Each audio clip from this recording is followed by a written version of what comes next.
राधे राधे, हरे कृष्णा। कैसे हो आप सभी लोग? आशा करती हूँ आप सभी परम मंगल में होगे, स्वस्थ होगे, अच्छे हो।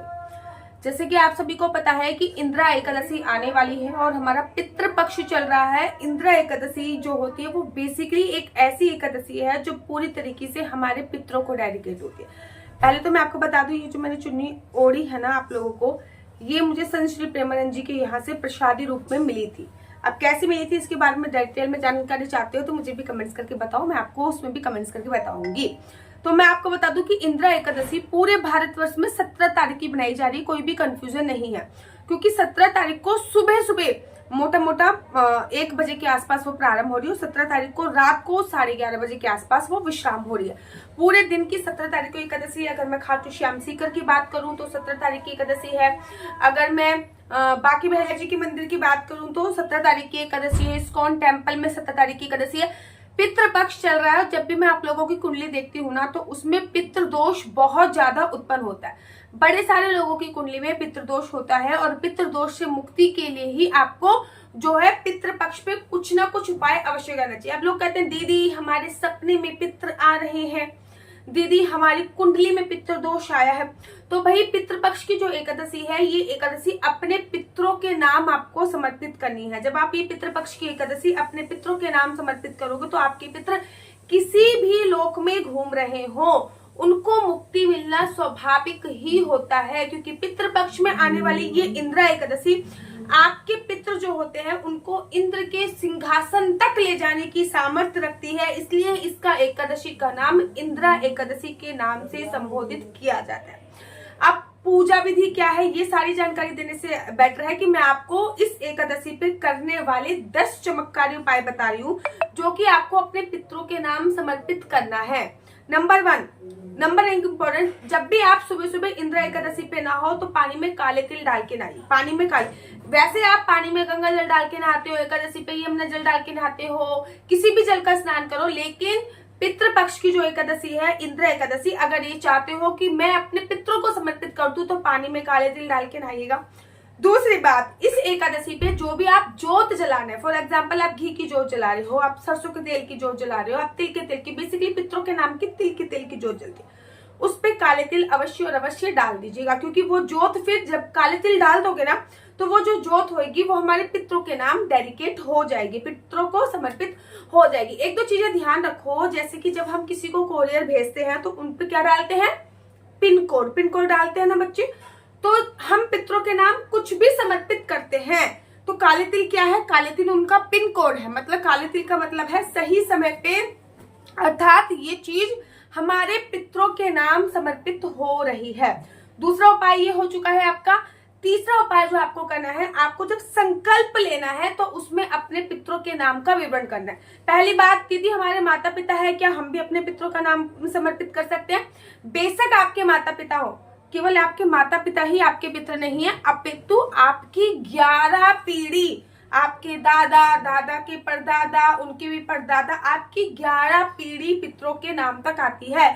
क्या महिलाएं भी पितरों से रिलेटेड कोई काम कर सकती हैं? डेफिनेटली कर सकती हैं, कोई भी परेशानी नहीं है। क्या महिलाएं अपने मायके के पक्ष के पितृपक्ष के लिए कुछ कार्य कर सकती हैं? 110% कर सकती हैं, कोई भी परेशानी नहीं है। अब आप जब संकल्प ले रहे हो तो आपको क्या बोलना है, मतलब फॉर एग्जाम्पल मैं आपके ससुराल पक्ष के बारे में भी बताऊंगी, मैं आपको मायके पक्ष के बारे में बताऊंगी, जो कि आपको एकादशी पितरों को डेडिकेट करनी है। आपको क्या करना है, काले तिल अपने हाथ में लेने हैं, सुपारी लेनी है और आपको संकल्प लेना। पूजा प्रारंभ करने से पहले ये कार्य करना। ओम श्री विष्णु श्री विष्णु श्री विष्णु।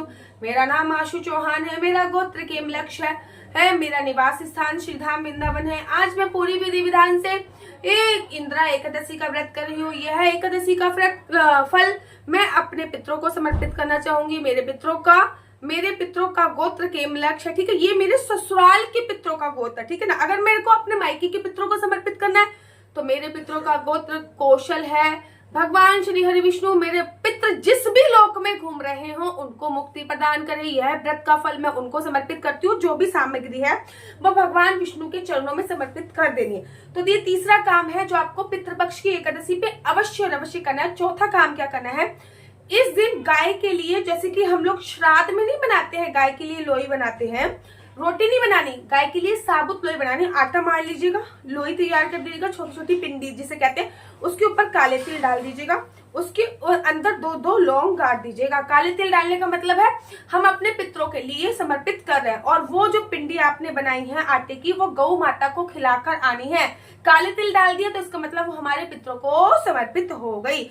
अगला काम क्या करना है? अगला काम करना है तुलसी माता की पूजा अर्चना वंदना करनी है, और तुलसी माता के पास जो हमने तुलसी माता पे जल समर्पित करना, वहां पड़े एकादशी पे ना तुलसी में जल समर्पित नहीं होता, एकदम मिथ्या है ये। श्रीधाम वृंदावन में सभी लोग एकादशी पर तुलसी में जल समर्पित करते हैं, वो लोग द्वादशी पे जल समर्पित नहीं करते, लेकिन एकादशी पे सभी लोग समर्पित करते हैं। अब जब आप तुलसी को जल समर्पित कर रहे हो इंदिरा एकादशी वाले दिन, तो उसमें काले तिल डालिए और जल तब समर्पित कीजिए। इससे क्या होगा? आपके पितृ तुलसी को जल समर्पित कर रहे हैं, और कहते हैं अगर हम पितृ पक्ष में पितरों के निमित्त तुलसी पे जल समर्पित कर देते हैं तो उसका पुण्य अपार होता है। ये कर दिया। अब आपने सारी पूजा अर्चना वंदना करने के बाद गीता के 7वें अध्याय का पाठ आपको अवश्य करना है। गीता के 7वें अध्याय का जो पाठ है वो मोक्ष प्राप्ति का पाठ होता है। आपके पितृ किसी भी लोक में घूम रहे होते हैं, गीता के 7वें अध्याय का पाठ कीजिए और उनको समर्पित कर दीजिए, तो उनका जो पुनरपि जन्म पुनरपि मन्नम, बार बार जन्म लेने की जो बार बार मरने की प्रतिक्रिया है वो विश्राम हो जाएगी। तो आपको ये अवश्य करना है। जब आप गीता के 7वें अध्याय का पाठ कर रहे हो ना, तो एक लोटा पानी का लेकर रखिए, उसके ऊपर काले तिल रखिए और अपनी बीच वाली उंगली उस लोटे में डाल दीजिए, या फिर अपना हाथ भी डाल सकते हो, अपना हाथ थोड़ा साफ करके रखिएगा। अब जब आपने ये सब कार्य करा, तो ये जल है ये दक्षिण दिशा की तरफ आप जला दीजिएगा। अब एकादशी जो है वो बुधवार को आपको पड़ रही है, तो डेफिनेटली बात है कि पितरों की एकादशी है, तो आप पीपल के पेड़ में काले तिल डाल के जल समर्पित अवश्य कीजिए, और पीपल के पेड़ की 7 परिक्रमा अवश्य कीजिए। जो भी चीज कर रहे हो ना, वो आप अपने पितरों को डेडिकेट कर दीजिए, या फिर सुबह सुबह ये संकल्प कीजिए कि आज मैं पूरे दिन जो भी करूंगा वो मैं अपने पितरों को समर्पित कर दूंगा। चाहे मैं तुलसी की पूजा करूं, चाहे मैं पीपल की पूजा करूं, चाहे मैं बट वृक्ष की पूजा करूं, चाहे मैं गीता के 7वें अध्याय का पाठ करूं, आज मैं पूरे दिन जो भी करने वाली हूं या फिर जो भी करने वाला हूं वो मैं अपने पितरों को समर्पित कर दूंगा। बच्चों याद रखो, बिना पितृ के आशीर्वाद के आप धन की वृद्धि नहीं कर सकते। बिना पितरों के आशीर्वाद के आपका वैवाहिक जीवन अच्छा नहीं हो सकता। लोग कहते हैं ना दीदी कर्जे में डूबे जा रहे हैं, पैसा रुक नहीं रहा है, कहीं ना कहीं कुंडली में पितृ परेशान है। और पितृ क्या है? बूढ़े बुजुर्ग। देखो पितृ पक्ष में क्या होता है, हमारा जो पितृलोक है, जैसे देवलोक है, विष्णु लोक है, वैसे ही पितृलोक भी है। तो पितृ पक्ष में क्या होता है, हमारा जो पितृलोक होता है वो खुल जाता है। पितृ हमारे धरती लोक पे आते हैं। पितृ इस कामना से आते हैं कि हमारे जो बच्चे हैं वो हमारे लिए तर्पण करेंगे, ठीक है ना। तो आपको पितरों के निमित्त तर्पण अवश्य करना चाहिए। अब आपने गीता के 7वें अध्याय का पाठ कर दिया और वो अपने पितरों को डेडिकेट किया। अब समय आता है तर्पण का। तो तर्पण का जो समय है ना वो 11 बजे से लेके 2 बजे तक के बीच में होना चाहिए, क्योंकि सुबह सुबह किसकी पूजा का समय होता है बच्चों? देवताओं की।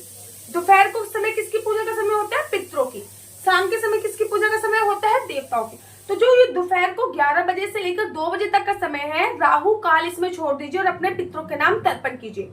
1 लोटा जल लीजिए, उसमें थोड़ा सा दूध डालिए, उसमें एक तुलसी दल अवश्य डालिए। तुलसी दल उस दिन तोड़ना नहीं है, पहले का तुलसी दल यूज कर सकते हैं। काले तिल डालिए, लौंग डालिए, दूर्भा अगर मिल जाती है तो दूर्भा डाल दीजिए। अब काले तिल तो हमारे पितरों को समर्पित है। दूध जो होता है हमारे पितरों को उस लोक में जल की कमी नहीं होती दूध डालने से। तुलसी डालिए, उसका क्या है? तुलसी डालने से हमारे पितृ अगर कष्ट पीड़ा बिता रहे हैं तो उनकी मुक्ति हो जाती है। दूर्भा क्या होता है? दोबारा वो कभी भी नर्क की योनि प्राप्त नहीं करते। दूर्भा जो होती है वो उनकी लाइफ लॉन्ग करने के लिए होती है। तो ये दूर्भा आपने समर्पित कर दिया। अब दक्षिण दिशा की तरफ मुख करके, सूरज के सामने नहीं जाना है, चंदा के सामने नहीं जाना, अपना फेस दक्षिण दिशा की तरफ कीजिएगा, अपना हाथ ऐसे कीजिएगा। ये जो पर्वत होता है इसको पितृ पर्वत बोला जाता है। आई रिपीट अगेन, ये जो पर्वत है ये पितृ पर्वत। लोटे से यहाँ पे ओम पितृ देवताय नमः, ओम पितृ देवताय नमः। बहुत सिंपल है, कोई मंत्र नहीं है। ओम पितृ देवताय नमः, ओम पितृ देवताय नमः, ओम पितृ देवताय नमः। अब जो आपने एक परात में, एक बर्तन में जल ले लिया, वो आप पौधों को समर्पित कर दीजिए, या फिर आप पीपल के पेड़ पे भी जल समर्पित करके आ जाओ। तो ये कार्य तो आपकी सुबह की पूजा का हो गया। अब इस दिन पितरों के निमित्त दान अवश्य कीजिए। पितरों के निमित्त क्या क्या दान होता है? काले तिल, चप्पल।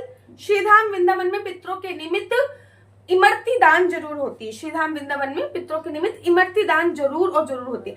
पितरों के निमित्त और क्या क्या दान होता है? 1 मुट्ठी काले तिल का दान गौशाला में, 1 मुट्ठी काले तिल का दान ब्राह्मण को, 1 मुट्ठी काले तिल का दान, उसमें से आधा आधा कर लीजिए, आधा कुत्ते को और आधा कौवे को जरूर देना है। काले तिल से पितरों को तर्पित मिलता है। अब शाम के समय घर के मुख्य द्वार पे 2 दीपक जलाइए और एक दीपक दक्षिण दिशा की तरफ पितरों के निमित्त सरसों का तेल डाल के जलाइए और थोड़ा सा उसमें काले तिल डाल दीजिए। एक दीपक आकाश दीपदान जलाइए ताकि पितरों को उस लोक में भी उजाला प्राप्त हो सके। अब शाम के समय एक कार्य अवश्य करना है। यहाँ पे आपका पीने का पानी उपलब्ध है, आरओ मान लीजिए, आरओ है या फिर मटका आपने रखा हुआ है, वहां पे एक सरसों के तेल का या फिर घी का दिया जलाना है, उसके ऊपर भी काले तिल डालना है, वो अपने पितरों को डेडिकेट कर देना है। तो एकादशी पर ये उपाय आप इजीली कर सकते हो। मेरे को तो नहीं लगता कि मैंने आपको बहुत कठिन उपाय बता दिए, क्योंकि पितृ खुश तो देव हमेशा खुश रहेंगे। मेरा नंबर आपको नीचे स्क्रीन पे दिख रहा होगा। मेरा नंबर है 4 बार 9 20 25 65। आई रिपीट अगेन, 4 बार 9 20 25 65। आपका बच्चा जॉब करेगा या बिजनेस करेगा? बिजनेस करेगा तो किस फील्ड में बिजनेस करेगा? जॉब करेगा तो किस सेक्टर में जॉब करेगा? आपका स्वास्थ्य सही नहीं रहता, कभी कोई परेशानी है, कभी कोई परेशानी है, शादीशुदा जिंदगी बहुत अच्छी नहीं है, संतान प्राप्ति का योग कब है, विदेश जाने की कितने % संभावना है, क्या कुंडली में कोई योग वगैरह है या नहीं है, कुंडली में आपका घर कब बनेगा, कुंडली के अनुसार आपका बिजनेस चलते चलते ठप हो गया है तो उसके लिए आप क्या कर सकते हैं, ये सभी जानकारी मैं आपको कुंडली के माध्यम से प्राप्त कराती हूँ। याद रखिए, कुंडली देखना बिल्कुल भी फ्री नहीं है, कुंडली देखने के थोड़े से चार्जेस हैं। इस नंबर पे मुझसे किसी भी प्रकार से कोई भी क्वेश्चन आंसर पूछने के लिए फोन मत कीजिएगा। ये नंबर केवल और केवल मैंने कुंडली दिखाने के लिए ही उपलब्ध कराया हुआ है। राधे राधे, हरे कृष्णा। तो यहाँ पे हम आप लोगों के लिए लेके आए हैं असली तुलसी माला। विभिन्न प्रकार की हमारे पास असली तुलसी माला है। 30 रुपए से प्रारंभ होकर हमारे पास 1100 रुपए तक की तुलसी माला है। जप माला है, गले में पहनने वाली तुलसी माला है, 1 राउंड की तुलसी माला है, 2 राउंड की तुलसी माला है, 10 साल तक चलने वाली तुलसी माला है, और डबल राउंड की तुलसी माला है, 3 राउंड की तुलसी माला है, गांठ वाली जपने वाली माला है, बिना गांठ की जपने वाली माला है, राधा नाम के लॉकेट वाली माला है, और लैब सर्टिफिकेट द्वारा प्रमाणित तुलसी माला है, जिसमें हम आपको लैब का सर्टिफिकेट देंगे कि ये असली है या नकली है। बहुत सारी तुलसी मालाएं हम आपके लिए लेके आए हैं। न केवल हम आपके लिए तुलसी माला का कलेक्शन लेके आए हैं, अपितु लड्डू गोपाल की असली तुलसी माला जिसपे राधा नाम का लॉकेट है, लड्डू गोपाल के लिए वैजंती माला, लड्डू गोपाल के लिए चंदन माला भी हम लोगों के लिए लेके आए हैं। और लड्डू गोपाल की तीनों माला का सेट है, तुलसी माला, चंदन माला और वैजंती माला का सेट भी लेके आए हैं। साथ ही के साथ हम आपके लिए रुद्राक्ष के असली ब्रेसलेट, पानी में डालने वाला रुद्राक्ष, 1 मुखी रुद्राक्ष से लेकर 14 मुखी रुद्राक्ष तक हमारे पास सारे लैब टेस्टेड रुद्राक्ष अवेलेबल हैं। आप हमसे ओरिजिनल रुद्राक्ष मंगा सकते हैं। ना केवल हमारे पास रुद्राक्ष अवेलेबल है, अपितु हमारे पास कानों में पहनने वाले राधा नाम के असली तुलसी के इयररिंग्स भी उपलब्ध हैं, जो कि अलग अलग डिजाइन, अलग अलग तरीके से आप लोगों को प्राप्त हो जाएंगे। ये राधा नाम के असली तुलसी के कानों के इयररिंग्स हैं और इसमें बहुत सारी वैरायटी हमारे पास उपलब्ध है। आप जल्दी से जो नीचे नंबर दिया गया है उस पर संपर्क करके अपनी चॉइस से कोई भी राधा नाम के इयररिंग्स अपने लिए ले सकते हैं। उनके प्राइस बहुत ही सस्ते हैं, 150 रुपये से फ्री हो 150 रुपये से स्टार्ट होकर मात्र 200 रुपये तक है। और यह है राधा रानी और भगवान श्री कृष्ण जी के चरण, जो आपको अपने मंदिर में जरूर और विभिन्न प्रकार की अलग अलग तुलसी मालाएं आप लोगों के लिए उपलब्ध है। 30 रुपये से प्रारंभ होकर 1300 रुपये तक की तुलसी मालाएं आप लोगों के लिए उपलब्ध है।